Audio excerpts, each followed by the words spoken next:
नमस्कार दोस्तों, क्या आप जानते हैं 1 जुलाई 2024 से भारत के आपराधिक कानून में ऐतिहासिक बदलाव आ गए हैं। आज हम विस्तार से बात करेंगे 3 नए कानूनों के बारे में जो पुराने कानूनों की जगह लेंगे। पहला है भारतीय न्याय संहिता BNS जो इंडियन पेनल कोड IPC 1860 की जगह लेगा। वही दूसरा है भारतीय नागरिक सुरक्षा संहिता BNSS जो क्रिमिनल प्रोसीजर कोड CRPC 1973 को प्रतिस्थापित करेगा। वही तीसरा भारतीय साक्ष्य अधिनियम BS से जो इंडियन एविडेंस एक्ट 1872 की जगह आएगा। ये नए कानून न सिर्फ आपके अधिकारों को प्रभावित करेंगे बल्कि पूरे देश की न्याय व्यवस्था को बदल देंगे। तो चलिए विस्तार से जानते हैं इस कानून के हर पहलू के बारे में। दोस्तों, सबसे पहले हमें ये समझना होगा कि ये बदलाव क्यों किए गए। आजादी के बाद से ही हमारे आपराधिक कानूनों में कई संशोधन हुए, लेकिन ये मूल रूप से अंग्रेजों द्वारा बनाए गए कानून थे। गृह मंत्री अमित शाह ने दिसंबर 2023 में संसद में कहा था कि ये नए कानून भारतीयों द्वारा भारतीयों के लिए बनाए गए हैं। उन्होंने इसे विसंयोजन यानी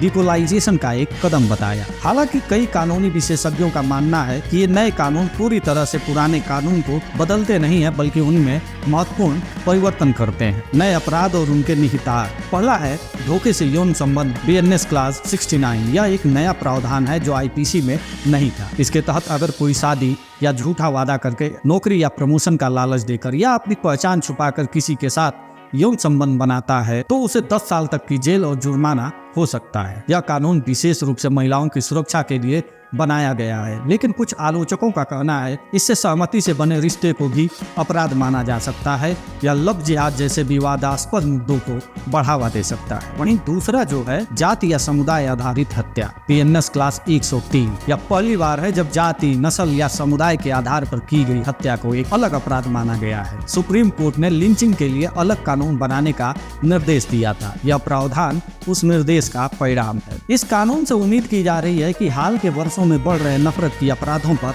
लगाम लगेगी। संगठित अपराध और आतंकवाद BNS क्लास 111। अगर अब तक ये अपराध UPA और मकोका जैसे विशेष कानूनों के तहत आते थे, लेकिन अब इन्हें BNS में शामिल कर लिया गया है। संगठित अपराध की परिभाषा में अपहरण, लूट, गाड़ी चोरी, जबरन वसूली, जमीन हड़पना, सुपारी किलिंग, आर्थिक अपराध, साइबर अपराध, मानव तस्करी और नशीले पदार्थों की तस्करी जैसे अपराध शामिल हैं। हालांकि गंभीर परिणाम वाले साइबर अपराध जैसे अस्पष्ट परिभाषाएं चिंता का विषय हैं। इनका दुरुपयोग हो सकता है। वही अगला है छीना झपटी BNS क्लास 304। स्नैचिंग यानी छीना झपटी को अब चोरी से अलग एक नया अपराध माना गया है। इसकी परिभाषा है चोरी करने के लिए अपराधी अचानक या जल्दी या जबरदस्ती से किसी व्यक्ति से या उसके कब्जे से कोई चल संपत्ति छीन लेता है या ले जाता है। इसके लिए 3 साल तक की सजा हो सकती है। अब पुलिस हिरासत की अवधि BNSS क्लास 187 CRPC की धारा 167(2) में पुलिस हिरासत की अधिकतम अवधि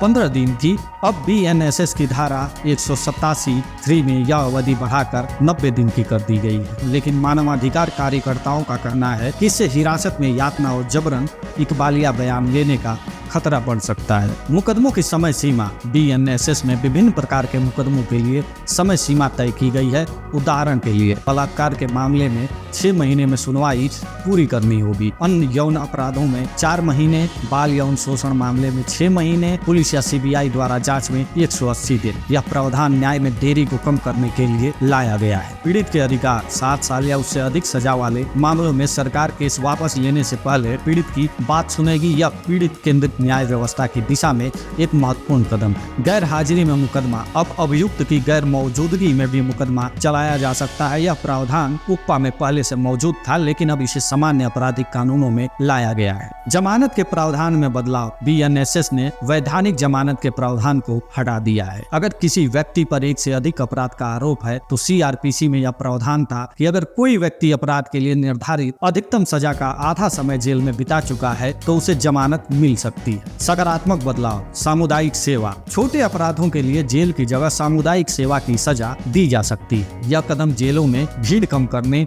और पहली बार अपराध करने वालों को सुधार का मौका देने के लिए उठाया गया है। बाल विवाह और बलात्कार। अब नाबालिग पत्नी के साथ यौन संबंध को बलात्कार माना जाएगा। IPC में 15 साल से कम उम्र की पत्नी के साथ संबंध को ही बलात्कार माना जाता था। नया कानून पास्को एक्ट के प्रावधानों के अनुरूप 15 से 18 साल की शादीशुदा लड़कियों के अधिकारों की की रक्षा करेगा। वीडियो कॉन्फ्रेंसिंग, मुकदमे में वीडियो कॉन्फ्रेंसिंग के इस्तेमाल पर जोर दिया गया है। यह कदम मुकदमों की गति बढ़ाने और खर्च कम करने में मदद करेगा। बची हुई चुनौतियां, राजद्रोह कानून। सरकार ने राजद्रोह कानून हटाने का दावा किया है, लेकिन बीएनएस में इसे नए रूप में शामिल किया गया है। हिंदी में इसे राजद्रोह से बदलकर देशद्रोह कर दिया गया है। यह प्रावधान अभिव्यक्ति की स्वतंत्रता पर खतरा बन सकता है। हालांकि इसमें सुप्रीम कोर्ट के 1962 के केदारनाथ सिंह फैसले के निर्देशों को शामिल किया गया है। पुरुष बलात्कार पीड़ित, आईपीसी की धारा 377 को बीएनएस में शामिल नहीं किया गया है। इससे पुरुष बलात्कार पीड़ितों के लिए कानूनी सहायता की कमी हो सकती है। बलात्कार कानूनों को अभी भी लिंग तटस्थ नहीं बनाया गया है। दोस्तों, आज हमने इसे विस्तार से जाना कि कैसे ये नए कानून हमारे देश की आपराधिक न्याय प्रणाली को बदल रहे हैं। ये कानून 1 जुलाई 2024 से लागू हो गए हैं और इसका प्रभाव हम सभी पर पड़ेगा। याद रखें, कानून बनाना पहला कदम है, इनका सही क्रियान्वयन और निरंतर मूल्यांकन बहुत जरूरी है। अगर आपको ये वीडियो पसंद आया तो प्लीज लाइक करें, शेयर करें और हमारे चैनल को सब्सक्राइब करना न भूलें। और आप कमेंट में बताइए आपको इस नए कानून के बारे में क्या लगता है। क्या ये वाकई में भारत की न्याय व्यवस्था को मजबूत बनाएंगे या फिर इनमें और सुधार की जरूरत। तब तक के लिए जागरूक रहें, सुरक्षित रहें और याद रखें, एक जागरूक नागरिक ही मजबूत लोकतंत्र की नींव है। जय हिंद।